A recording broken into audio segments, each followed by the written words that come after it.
Alhamdulillahirrabbilalamin.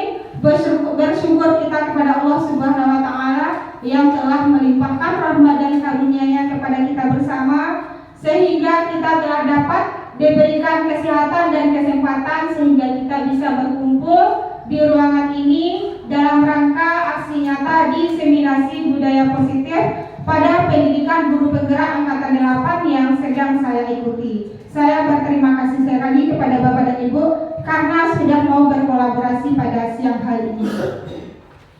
Puji syukur, salawat beriring salam tidak lupa pula kita anjung tinggikan buat Nabi besar Muhammad SAW yang telah bersusah payah membawa umat manusia dari alam kebodohan sampai ke alam yang berkembang pesat ilmu pengetahuannya seperti yang kita rasakan pada saat sekarang ini. Yang terhormat Ibu Kepala Sekolah SDN 31 Kumpulan Padang, yang terhormat Ibu Bapak Guru Hebat SDN 31 Kumpulan Padang, yang terhormat tenaga administrasi SDN 31 Kumpulan Padang. Baiklah, pada hari ini saya berterima kasih sekali kepada Bapak dan Ibu. Selamat datang para guru hebat. Mari kita belajar bersama, berkolaborasi, saling mendukung demi mewujudkan disiplin positif di sekolah kita tercinta ini. Nah, yang akan kita pelajari pada hari ini bersama-sama adalah tentang budaya positif. Sebenarnya apa sih budaya yang teringat oleh Bapak dan Ibu? Kalau kita bicara tentang budaya, apa yang Bapak Ibu ingat? Ya, budaya itu adalah sebuah pembiasaan atau sebuah kebiasaan yang berlaku di sebuah masyarakat atau di sebuah komunitas. Misalnya nih, budaya Minangkabau berarti segala sesuatu kebiasaan yang ada di Minangkabau. Nah, kalau kita bicara tentang budaya positif, berarti itu adalah kebiasaan-kebiasaan baik yang bernilai positif atau ada nilai kebaikan di dalamnya yang akan menjadi kebiasaan bagi seluruh warga sekolah SDN 31 Kumpulan Padang. Nah, sebelum kita masuk ke materi selanjutnya, saya berharap Bapak dan Ibu guru hebat di sini semuanya bisa fokus mendengarkan materi ini. Sebelum itu kita melakukan ice breaking dulu ya Bapak dan Ibu. Mau? Mau. Sekarang kita coba dulu tepuk fokus. Kalau nanti saya bilang tepuk fokus, melihat, mendengar, mengingat, fokus. Tepuk fokus. Melihat, mendengar, mengingat. Yang lagi ya. Tepuk fokus. Melihat, mendengar, mengingat, fokus. Oke, sekarang saya coba uji dulu apakah Ibu dan Bapak benar-benar sudah fokus berada di ruangan ini. Berarti kalau fokus berarti tidak ada yang ingat ke pasar hari ini, tidak ingat saya mau bikin apa ya hari ini. Jadi ingatannya memang benar-benar berada di kelas 3A di ruangan ini hari ini. Oke, Ibu dan Bapak akan melakukan apa yang saya perintahkan jika ada kata pegang. Paham ya Bapak Ibu? Jika ada kata pegangnya, berarti Bapak dan Ibu boleh melakukannya. Tapi kalau tidak ada kata pegangnya, berarti itu bukan perintah untuk dilakukan. Misalnya, pegang kepala, berarti ada kata pegangnya ya, berarti boleh kita lakukan. Pegang kepala, hidung, boleh nggak? Kita coba. Kalau yang fokus berarti paham nantinya. Pegang hidung, bahu teman.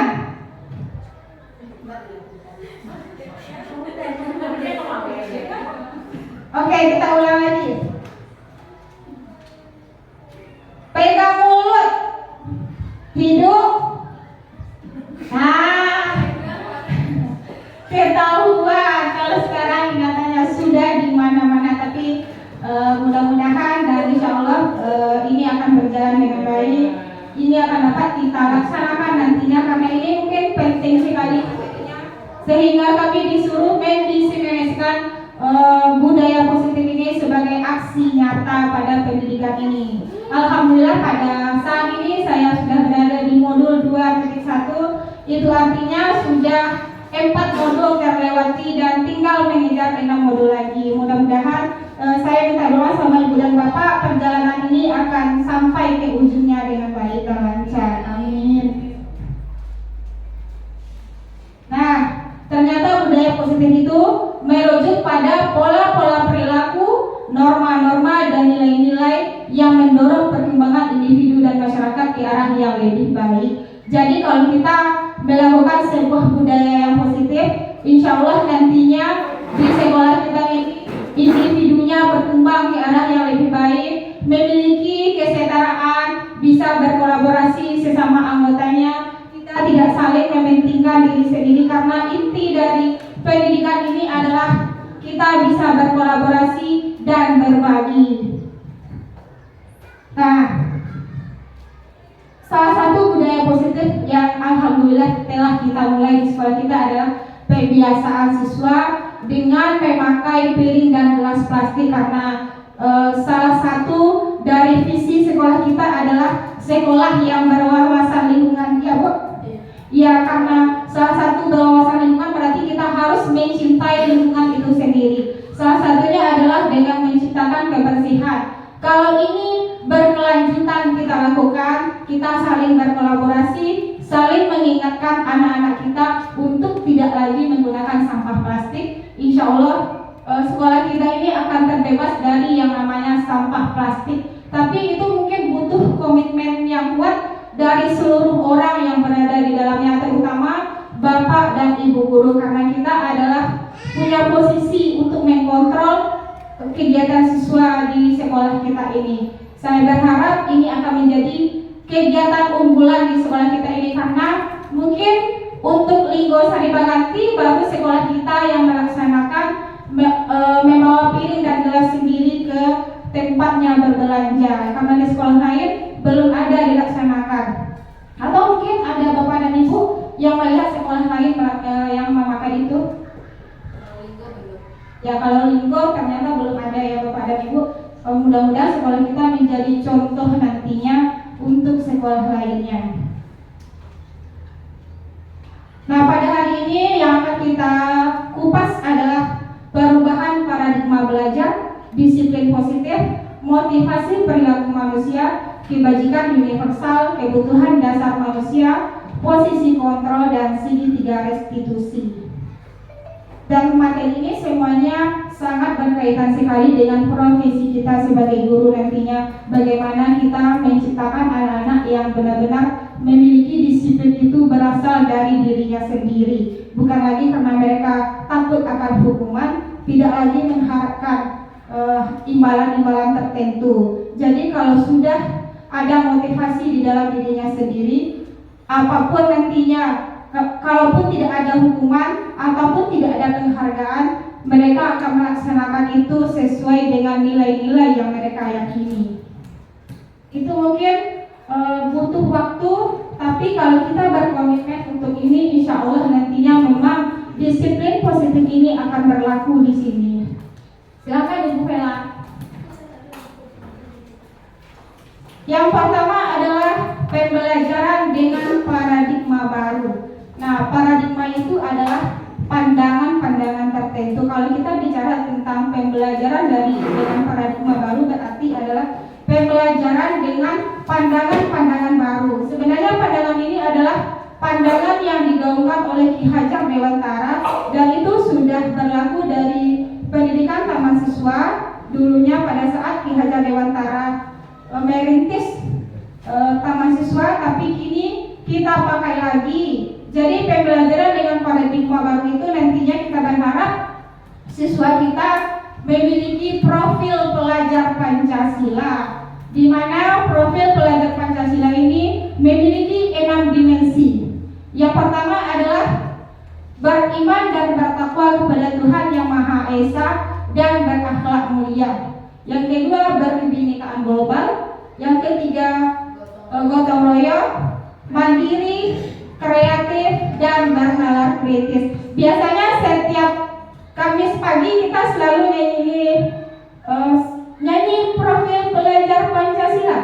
Belajar Pancasila, beriman dan bertakwa pada Tuhan Yang Esa, dan berakhlak mulia, berkebinekaan global, gotong royong mandiri, kreatif dan bernalar kritis.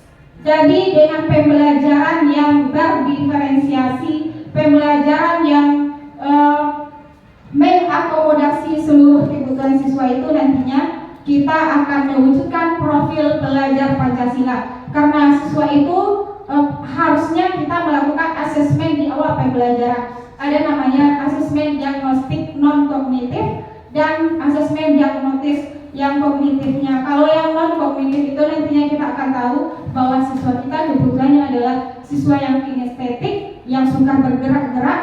Kemudian ada yang auditori, yang kita menjelaskan mereka sudah paham, dan juga siswa yang visual, di mana siswa yang visual ini adalah mereka butuh melihat sesuatu baru mereka paham apa yang dipelajarinya. Contohnya dengan melihat gambar, dengan melihat video dan sebagainya. Jadi kita berharap nantinya pembelajaran ini memang sesuai dengan kebutuhan siswa. Kemudian pembelajaran terdiferensiasi ini ada 3 macam yang harus kita lakukan, yaitu berdiferensiasi berdasarkan proses, ada produk, dan ada kontennya.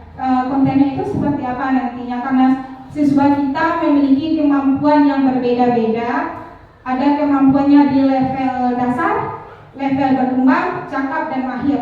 Nantinya soalnya bisa kita modifikasi, karena pada kurikulum Merdeka capaian pembelajaran itu adalah bukan sesuatu yang harus mereka tuju, tapi kalau bisa dituju alhamdulillah, tapi kalau mereka tidak bisa mencapainya, nantinya mungkin kalau di kurikulum Merdeka kan ada fase-fasenya, mungkin bisa mereka lanjutkan di kelas berikutnya.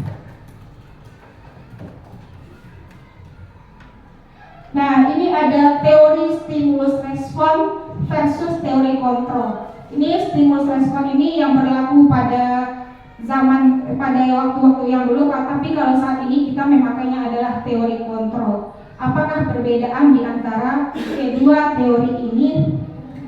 Yang pertama, kalau teori stimulus respon itu kita memandang bahwa kebutuhan semuanya sama.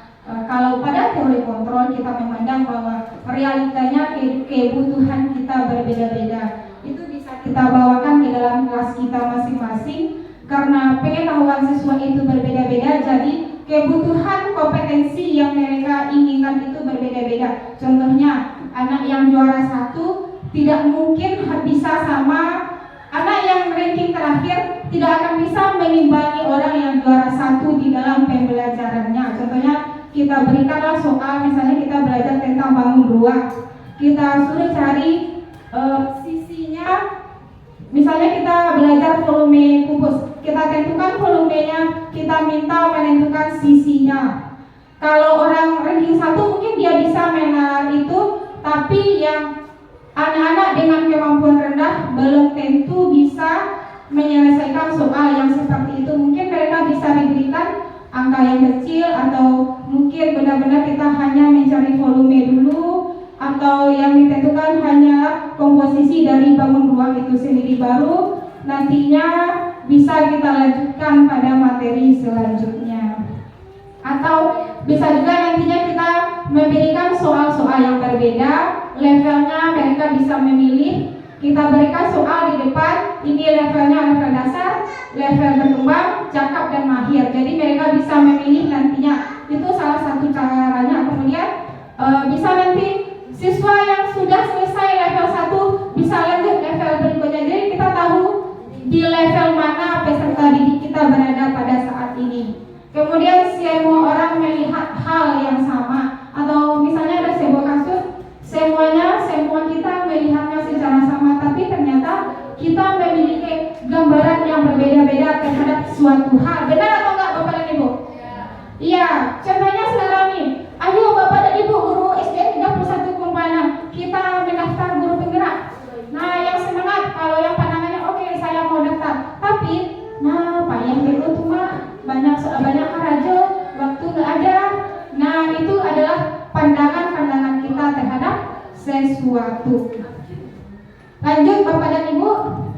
Kita mencoba mengubah orang agar berpandangan sama dengan kita.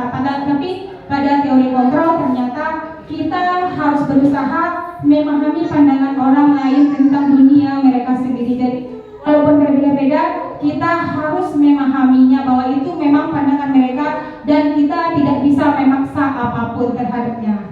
Kemudian perilaku buruk itu dilihat sebagai suatu kesalahan.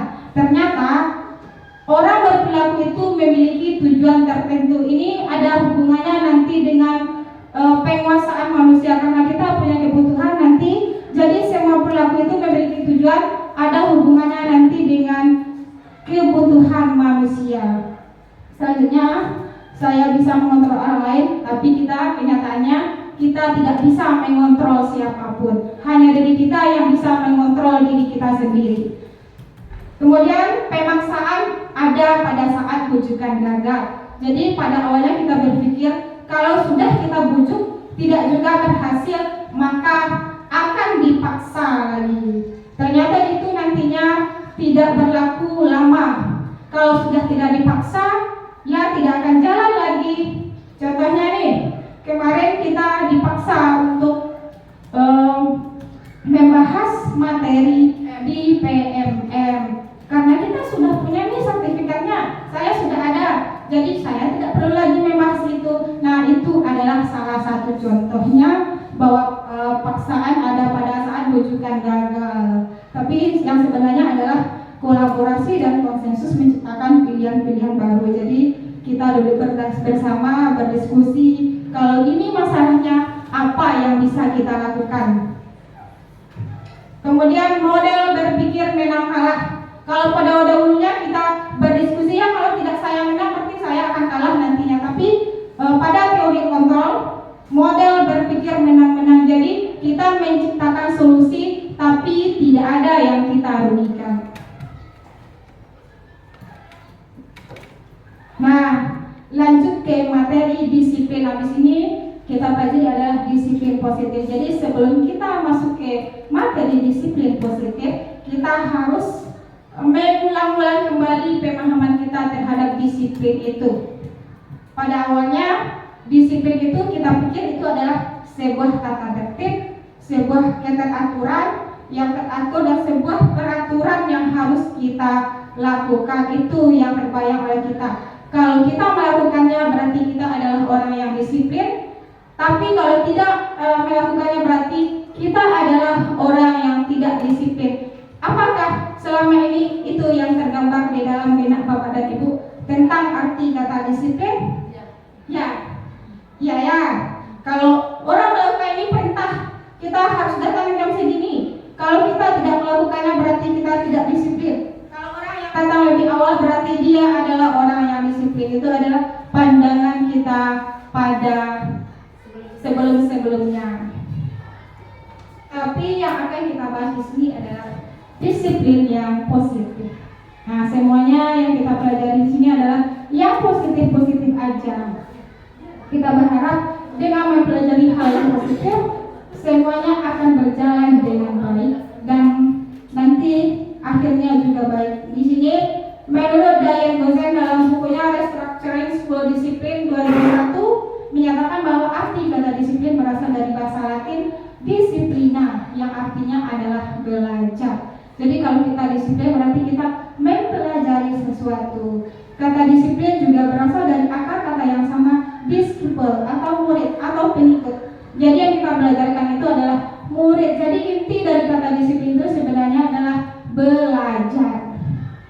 Nah, untuk menjadi seorang murid atau pengikut, seseorang harus paham betul alasan mereka mengikuti suatu aliran atau ajaran tertentu, sehingga motivasi yang terbangun adalah motivasi intrinsik bukan ekstrinsik. Jadi dalam melaksanakan disiplin positif ini memang yang akan kita timbulkan adalah bagaimana mereka melakukan itu dengan senang hati, bukan dengan paksaan, bukan karena mengharapkan sesuatu. Kalau motivasinya sudah timbul dari dalam dirinya, mau apapun yang terjadi itu akan tetap dilakukannya. Misalnya nih, ibu kepala sekolah nggak ada.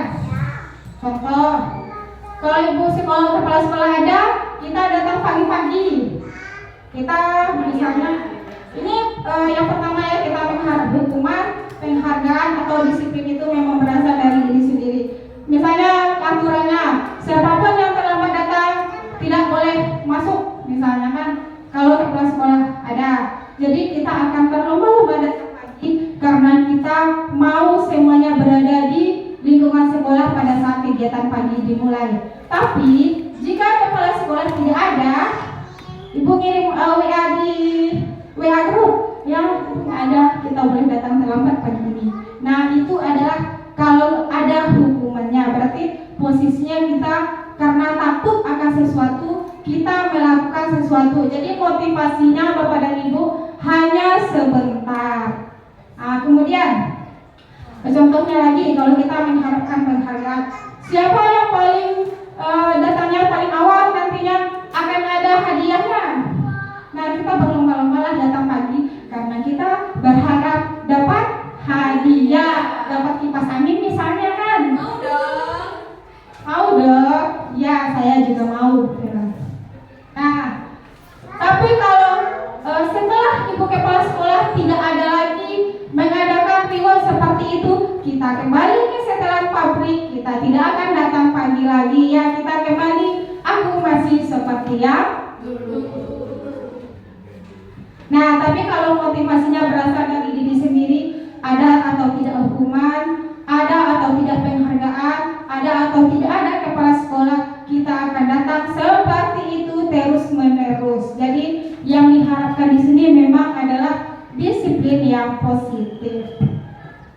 Ini sejalan juga dengan pendapat Ki Hajar Dewantara bahwa di mana ada kemerdekaan, di situ ada disiplin yang kuat. Jadi kalau misalnya, jadi kalau tidak ada timbul disiplin dalam diri, ya kita nggak lakukan aja lah. Tapi kalau menurut Ki Hajar Dewantara, kalau memang tidak ada motivasi internalnya, kita boleh naik ke level yang konsekuensi itu. Jadi kalau tidak ada, bisa orang lain yang mendisiplinkan kita, bukan kita bisa aja melanggar. Tapi kalau tidak ada dalam diri, kita bisa naik ke level berikutnya. Bisa dengan konsekuensi, aturannya sudah kita tuangkan, misalnya sudah kita sosialisasikan, berarti itu adalah konsekuensi. Tapi kalau aturannya tidak ada nih dalam peraturan sekolah, tapi kita memberikan hukuman, berarti itu bukan konsekuensi dari sebuah kesalahan, tapi itu adalah hukuman dari sebuah kesalahan.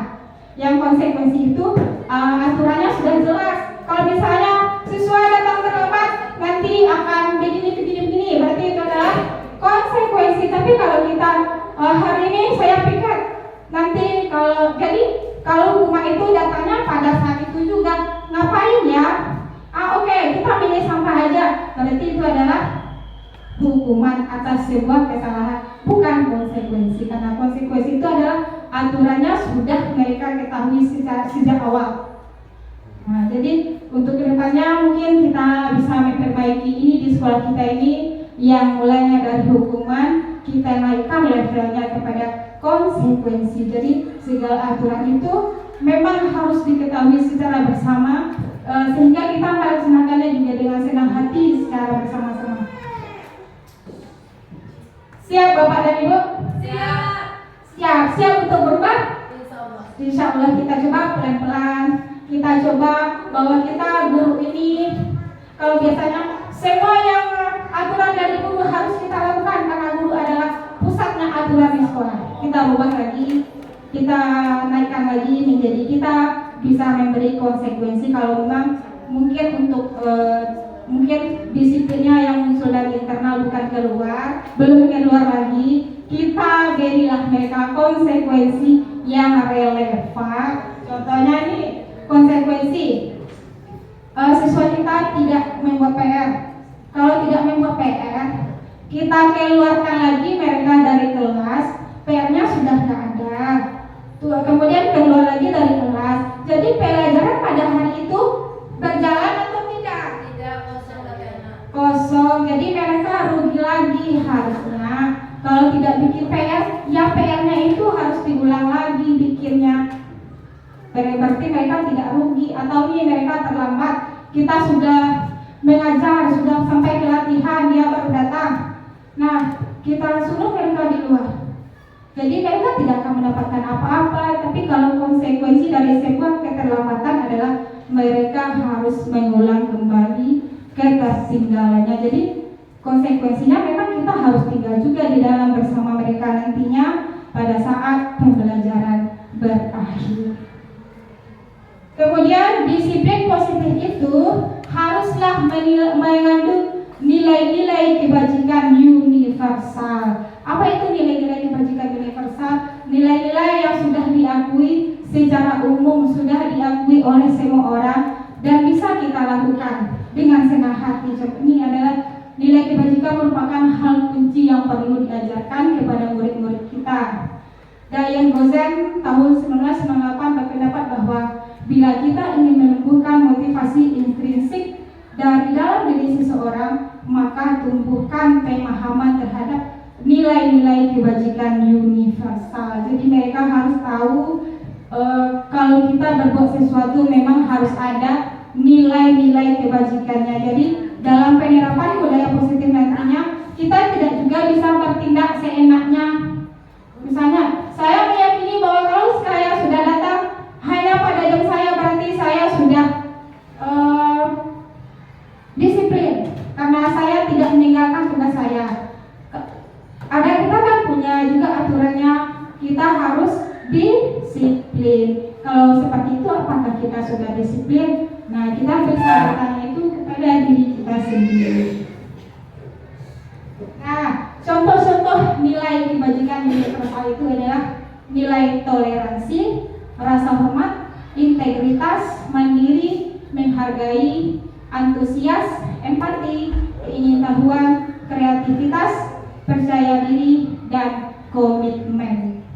Pada akhirnya komitmen memang harus kita laksanakan dengan baik.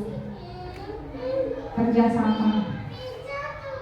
Nah, ini keyakinan kelas. Jadi salah satu hal yang bisa kita lakukan untuk menciptakan disiplin yang positif di sekolah kita, bisa kita mulai dari kelas masing-masing. Jadi setiap kelas itu harus membuat keyakinan kelas. Misalnya kita jelaskan dulu aturan-aturan yang berlaku di dalam kelas ini, kemudian apa nilai-nilai kebajikannya, baru kita bisa membuat sebuah keyakinan kelas yang bisa kita sepakati secara bersama-sama di dalam kelas. Itu nanti kita akan pandu secara bersama-sama. Nantinya kita menggunakan kertas, kita curah pendapat dulu, baru nanti dari curah pendapat itu kita kumpulkan seluruh pendapat siswa yang mana yang bisa menjadi keyakinan kelas yang bisa kita terapkan. Nantinya keyakinan ini tetap ada konsekuensinya, tapi konsekuensi itu lahir dari pikiran mereka sendiri. Jadi nantinya kita tidak akan memberikan lagi namanya hukuman, tapi kita tetap bertanya apa konsekuensi dari kesalahan yang mereka lakukan.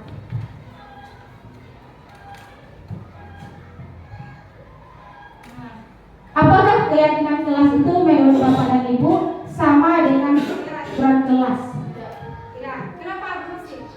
Karena peraturan itu sudah ada aturannya. Kalau keyakinan kelas, anak itu sendiri yang membuat kesepakatan bersama dalam kelas.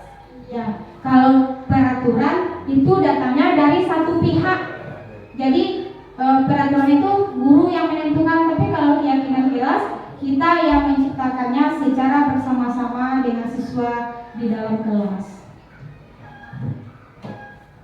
Nah, ini adalah prosedur pembentukan keyakinan sekolah atau kelas. Kita juga bisa membentuk sebuah keyakinan sekolah dengan disepakati secara bersama-sama oleh seluruh warga sekolah, atau misalnya kita menciptakan keyakinan untuk guru, misalnya itu bisa juga. Yang pertama adalah kita mempersilakan murid-murid di kelas untuk bercurah pendapat tentang peraturan yang perlu mereka sepakati. Kemudian setelah, ya silakan Pak Ali. Kemudian setelah mereka melakukan curah pendapat, kita menempelkannya semuanya di depan. Kita gunakan kertas cat atau sebagainya. Jadi curah pendapat ini nantinya kita menggunakan post-it atau sticky note yang biasa kita sebut yang kertas berwarna-warni yang kecil itu. Nanti mereka curah pendapat di situ, kita tempelkan semuanya berhak berpendapat karena kelas adalah milik kita bersama, milik guru bukan milik siswa tapi adalah milik semua orang yang berada di dalam kelas. Jadi aturannya kita harus sepakati bersama dan harus kita yakini bersama. Kemudian keyakinan kelas itu kita sesuai prosedur kita bentuklah menjadi dari kesepakatan kita bentuk menjadi sebuah keyakinan. Nah nanti kalau ada kalimat-kalimatnya yang ada kata negatifnya misalnya jangan, misalnya tidak boleh, misalnya kita jangan ganti dengan kalimat-kalimat yang positif, karena jika kita ingin sesuatu berjalan dengan positif maka kalimatnya juga harus dengan positif ya. Nah misalnya nih jangan berlari di kelas, bisa kita ganti dengan berjalanlah di kelas. Kalau jangan berlari nanti konotasinya kan kita yang ingat adalah jangan. Nah, jadi kita ganti dengan berjalanlah, karena jangan lari sama dengan berjalan. Misalnya tidak boleh datang terlambat, kita ganti dengan hadir tepat waktu. Nah,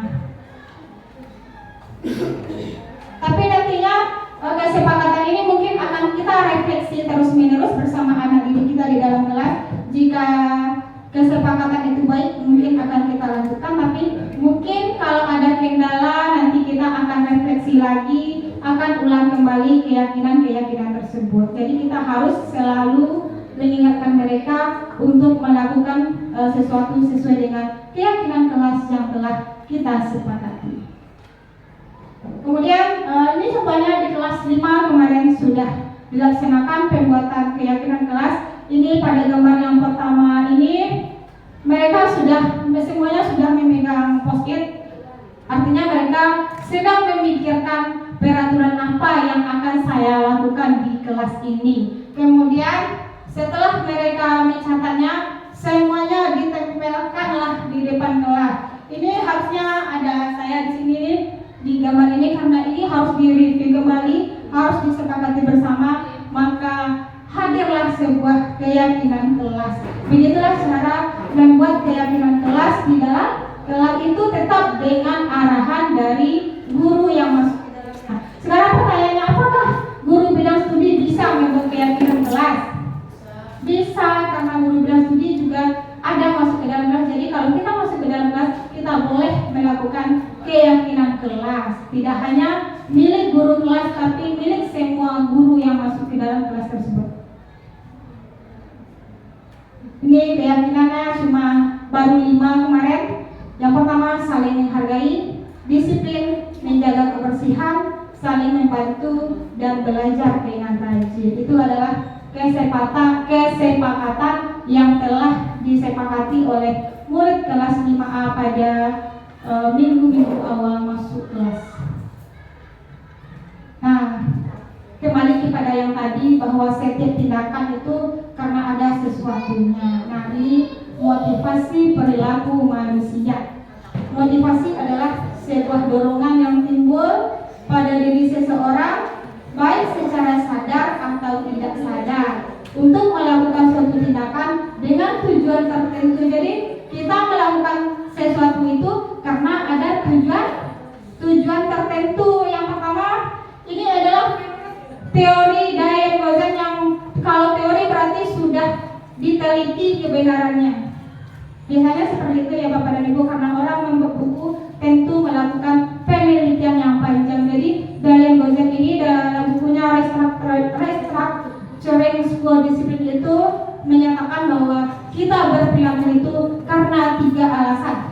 Yang pertamanya tetap motivasinya eksternal untuk menghindari ketidaknyamanan atau hukuman atau apa yang akan terjadi apabila saya tidak melakukannya. Hanya takut akan sebuah hukuman. Kemudian untuk mendapatkan imbalan dari orang lain atau institusi, apa yang akan saya dapatkan apabila saya melakukannya. Itu tetap motivasinya adalah eksternal. Tapi yang kita harapkan di sini bahwa setiap perilaku kita nantinya kita melakukannya untuk menghargai diri sendiri. Jadi kalau untuk menghargai diri sendiri, kita melakukannya, kita senang dan kita merasa diri kita berharga kalau kita melakukannya. Jadi motivasinya adalah motivasi internal. Begitu juga dengan siswa kita. Jadi mereka datang ke sekolah bukan lagi mengharapkan sesuatu, atau bukan lagi karena kalau saya tidak membuat tugas nanti Bu Tati akan marah, nanti akan ada hukumannya, atau nanti kalau saya melaksanakan tugas nomor 1 saya akan dapat uang 1.000 misalnya. Itu tetap motivasinya adalah eksternal. Tapi kalau saya bisa, saya bangga terhadap diri saya dan saya harus melakukannya itu walaupun tidak ada hukuman, walaupun tidak ada penghargaan, ini harus tetap saya lakukan. Itulah yang disebut dengan motivasi internal. Jadi PR kita di sini adalah bagaimana caranya motivasi yang timbul dari dalam diri siswa itu adalah karena mereka mau, bukan karena kita yang mau. Siap Bapak dan Ibu? Siap Bapak dan Ibu?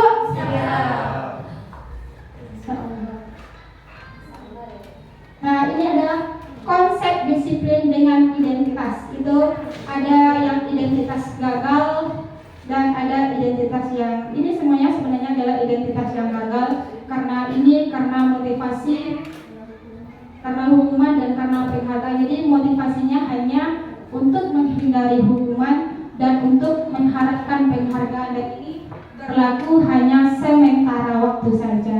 Jadi kalau tidak ada hukuman, tidak ada penghargaan, kita tidak akan melakukannya lagi. Jadi biasanya kalau orang yang hanya mengharapkan penghargaan itu tidak akan ada kreativitas sama sekali, karena motivasinya ya hanya untuk mendapatkan sesuatu, mendapatkan hadiah saja. Kalau orang yang disiplinnya atau motivasinya berasal dari diri sendiri, dia akan memikirkan cara-cara yang baik, maka timbullah sebuah kreativitas nantinya. Nah, ini adalah kebutuhan dasar manusia. Kenapa siswa kita melakukan sesuatu? Karena ada kebutuhan dasarnya sebagai manusia yang tidak terpenuhi. Kebutuhan di sini ada 5 macam. Yang pertama adalah kebutuhan bertahan hidup. Kebutuhan bertahan hidup itu mungkin kebutuhannya adalah secara fisiologi atau secara fisik. Kita butuh makan, kita butuh pakaian, dan kita butuh tempat tinggal. Kalau kita bawakan kepada siswa, mungkin mereka suka minta-minta sama temannya, mungkin karena mereka memang tidak diberikan uang jajan dari rumah mungkin, atau ada yang biasanya ada yang tukang palak misalnya, mungkin uang jajannya tidak sampai, dia mau beli ini tapi uangnya tidak cukup, jadi timbullah motivasinya untuk memalak orang lain karena dia ingin bertahan hidup. Kalau bertahan hidup anak SD ya, dia hanya mau cari makan, mau memuaskan dirinya dengan makanan-makanan yang dia sukai, ternyata orang tua tidak memberikannya, maka timbullah adegan palak memalak, dan nanti akan ada yang menangis-nangis. Kemudian karena mereka kurang kasih sayang, mungkin di rumah mereka sering dimarahi sama orang tuanya atau ya seperti itu, jadi mereka merasa tidak diterima sebagai anak di rumah, makanya mereka mencari perhatian lah di sekolah dengan kegiatan-kegiatan mereka yang menarik perhatian guru. Nah seperti itu. Kemudian ada kebebasan, misalnya kalau kebebasan, misalnya seorang anak dia mau makan ini, ternyata yang dibuat oleh orang tuanya ini. Nantinya kalau ada temannya di sekolah yang makan itu dia mau juga, maka timbullah lagi seperti itu. Itu adalah mereka tidak bebas menentukan pilihannya sendiri, maka timbullah perilaku menyimpang dari anak tersebut. Jadi harusnya mungkin memang kita harus tanya dulu mengapa mereka melakukan itu sebelum kita memutuskan bahwa yang benar mereka yang tindakan itu tetap salah, tapi tetap kita harus menanyakan terlebih dahulu kenapa mereka melakukannya. Kemudian adalah karena mereka haus akan sebuah kesenangan, karena kebutuhan dasar kita adalah kesenangan. Jadi misalnya mereka sering mengganggu teman. Nah nanti kalau dia ganggu, mungkin temannya akan menangis, dia merasa senang. Nah berarti kesenangannya tidak terpenuhi di rumahnya. Kemudian ada penguasaan, berarti dia merasa, nah ini saya jagoan misalnya, saya harus yang paling, orang-orang harus tahu bahwa saya yang paling kuat di kelas ini. Berarti mereka haus akan penguasaan. Jadi kalau ada temannya yang diganggu dan merasa takut, kebutuhannya akan penguasaan telah terpenuhi. Nah, ini adalah posisi kontrol guru yang akan menghadirkan motivasi perilaku pada siswa. Yang pertama adalah posisi penghukum, yang kedua pembuat rasa bersalah, yang ketiga posisi sebagai teman, yang keempat posisi pemantau, dan yang kelima adalah posisinya sebagai manajer. Kalau penghukum itu ya semua yang dilakukan sesuai itu adalah sebuah kesalahan. Penghukum, seorang penghukum bisa menggunakan hukuman fisik maupun verbal.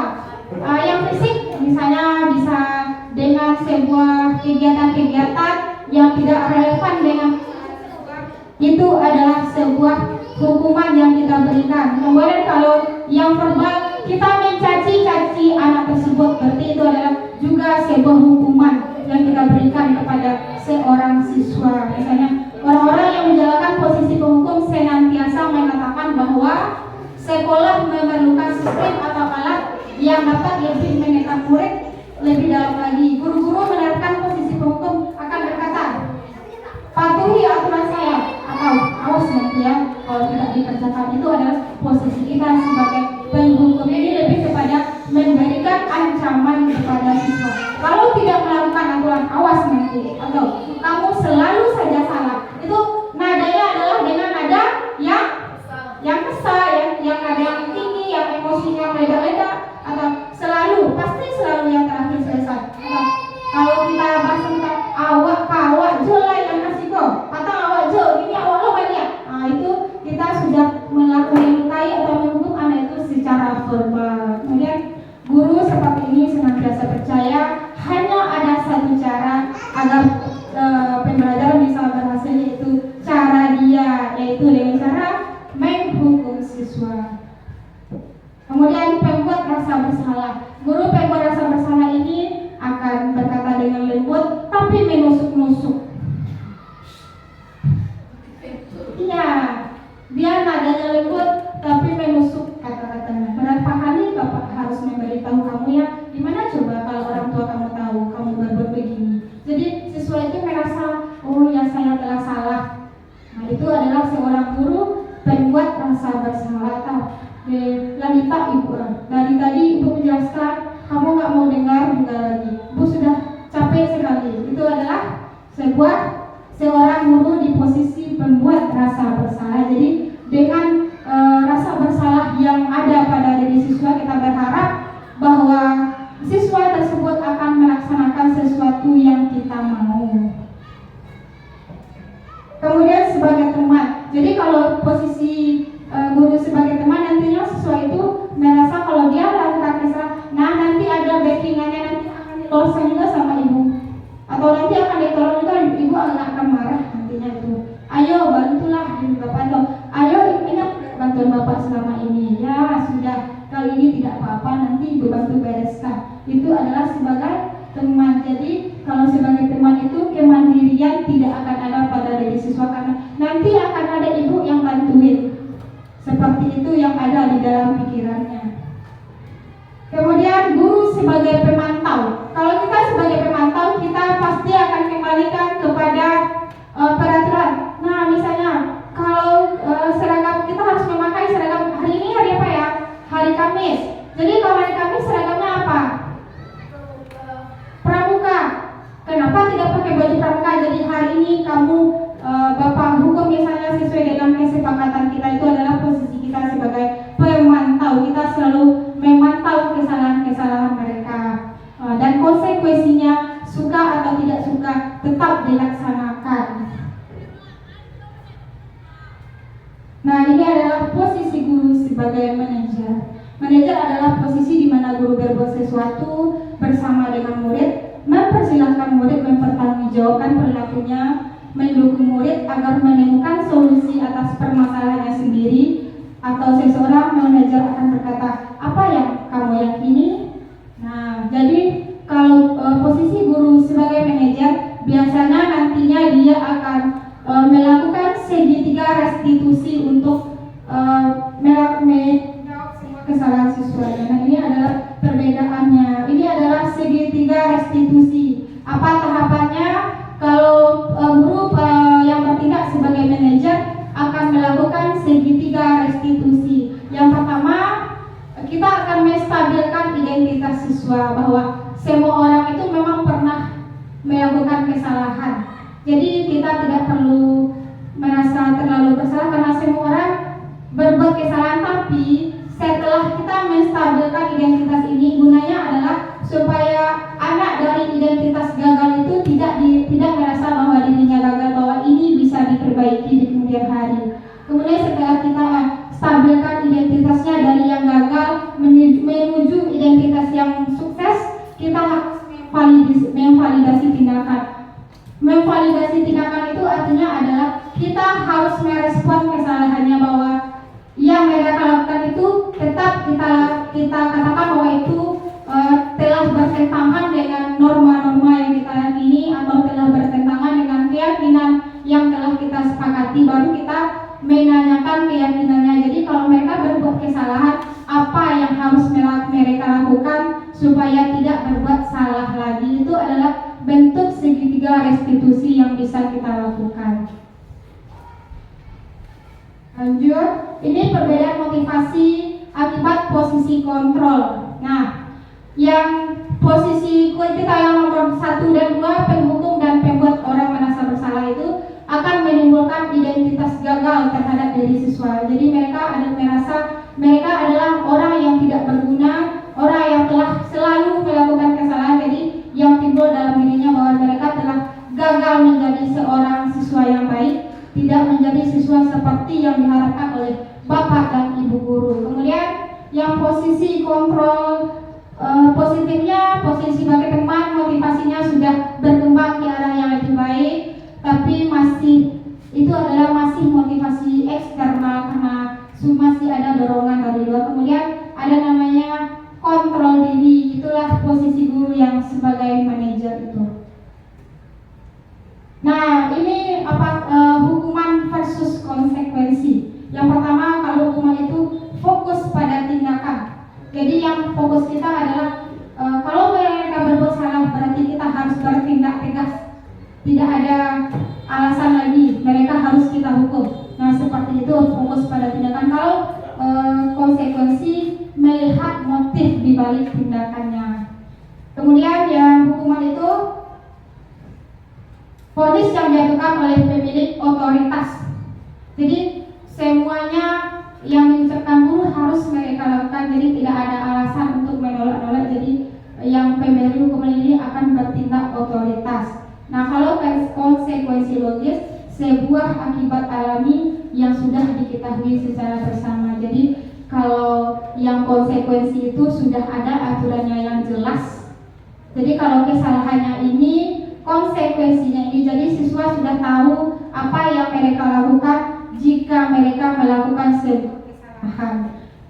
Kemudian tujuannya agar ada efek jera. Jadi kalau kita menghukum supaya mereka tidak akan melakukan lagi, mereka akan jera. Kalau konsekuensi logis, tujuannya agar mendapat pembelajaran. Jadi kita berharap mereka melakukan ini supaya mereka mendapatkan pembelajaran dari sebuah tindakan yang mereka lakukan. Nah, ini contohnya. Apakah menurut Bapak dan Ibu ini adalah sebuah konsekuensi atau sebuah hukuman? Mencatat 100 kali di dalam buku kalimat, saya tidak akan terlambat lagi karena terlambat ke sekolah. Apakah itu hukuman atau konsekuensi? Itu Hukuman. Nah, itu adalah sebuah hukuman. Karena jika siswa terlambat, harusnya apa relevansinya dengan saya tidak akan terlambat lagi. Ada tangan capek tapi pembelajarannya tidak ada. Yang kita harapkan di sini hanya supaya mereka jera, tapi pembelajarannya memang tidak ada, Bapak dan Ibu. Karena kalau dengan konsekuensinya, kita berharap mereka mendapatkan pembelajaran. Misalnya nih, mereka terlambat, mereka mengulang kembali materi yang tertinggal. Jadi pembelajarannya tetap ada, mereka tidak akan tertinggal dalam pembelajaran. Kemudian lari mengelilingi lapangan basket 2 kali karena terlambat hadir ke sekolah. Konsekuensi. Kenapa konsekuensi, Pak Isis? Ada manfaatnya buat Karena kalau lain lagi ceritanya dengan kalau kita belajar PJOK, karena PJOK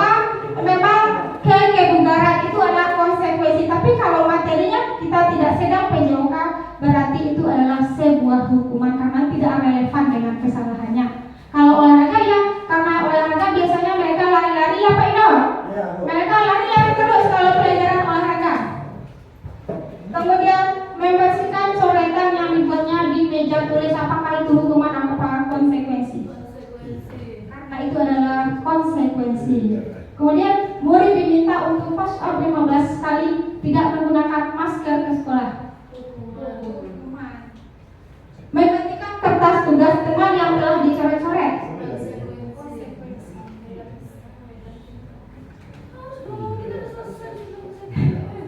Kemudian berjemur di lapangan basket pukul 12 siang karena mengobrol dengan teman, apakah itu hukuman atau konsekuensi?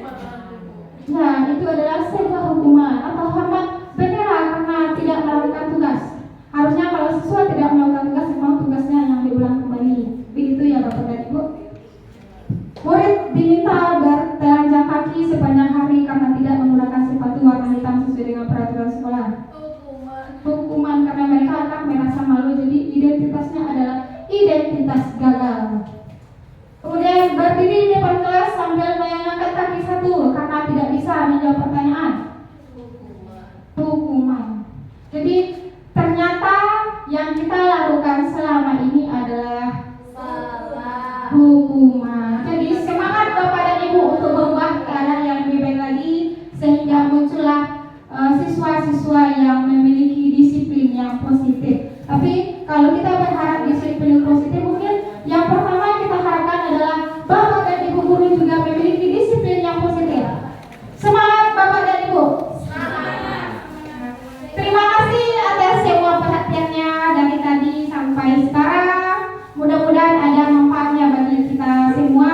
Terima kasih telah membersamai saya mendiskusikan aksi nyata pada modul 1.4 pada budaya positif pada pendidikan guru penggerak ini. Saya ucapkan terima kasih. Assalamualaikum warahmatullahi wabarakatuh. Assalamualaikum. Waalaikumsalam Manda. Silakan Manda dulu. Manda sudah makan? Sudah, Bu. Bagaimana kabar Manda hari ini? Alhamdulillah baik, Bu. Alhamdulillah baik. Kira-kira Manda tahu tidak kenapa hari ini Ibu panggil Manda ke sini? Tahu, Bu. Tahu kenapa? Karena tidak membuat PR, Bu. Karena tidak membuat PR. Kira-kira kenapa Amanda tidak membuat PR semalam? Karena bermain HP Karena bermain HP. Sampai jam berapa Amanda bermain HP semalam? sampai jam 10 malam. Sampai jam 10 malam. Kira-kira yang Amanda lakukan itu sudah benar atau belum? Belum. Ibu tahu bahwa tidak ada manusia yang sempurna. Semua orang mempunyai kesalahan, sama juga dengan ibu. Ibu pernah juga melakukan kesalahan. Jadi ibu panggil Manda ke sini, ibu tidak mau mencari siapa yang salah dan siapa yang benar. Nah, jadi menurut Manda, karena Manda tidak membuat PR semalam, nilai keyakinan kelas kita yang mana yang telah Manda langgar? Tanggung jawab, Bu. Nilai bertanggung jawab. Jadi menurut Manda, dengan Manda tidak melakukan PR atau tidak membuat PR, Manda telah melanggar keyakinan tanggung jawab yang telah kita yakini. Jadi kalau begitu, supaya kedepannya Manda tidak lupa lagi membuat PR, apa yang bisa Manda yakini untuk Manda lakukan?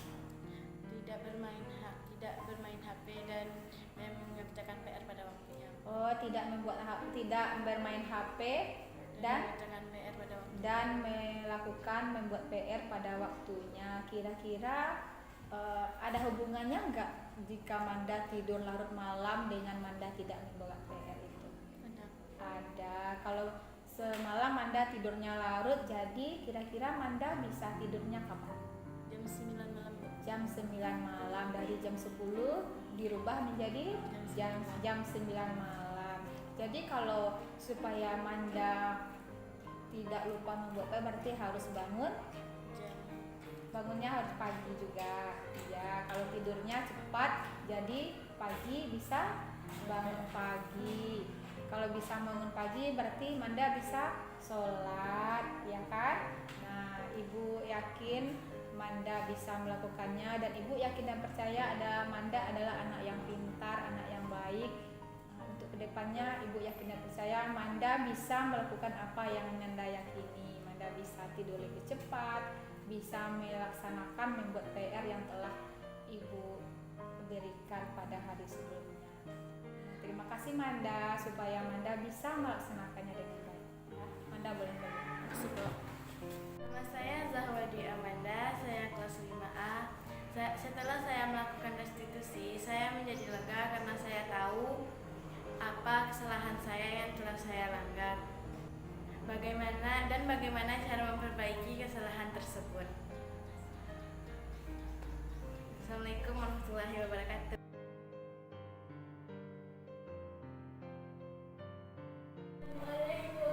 Waalaikumsalam Aikel, silahkan masuk. Silahkan duduk Aikel. Bagaimana perasaan Aikel hari ini? Senang. Senang. Aikel sudah makan? Sudah. Sudah ya.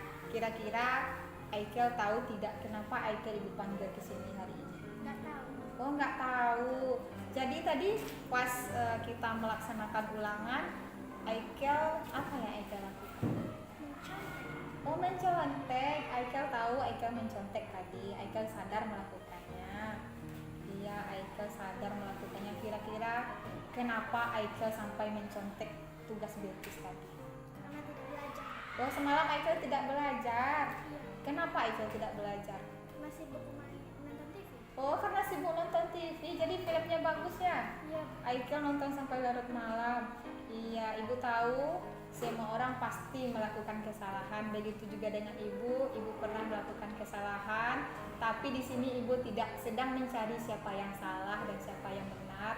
Tapi Ibu mau Aikel melakukan nilai-nilai kebenaran. Kira-kira dari apa yang Aikel lakukan tadi, nilai keyakinan kelas kita yang mana yang telah Aikel lakukan?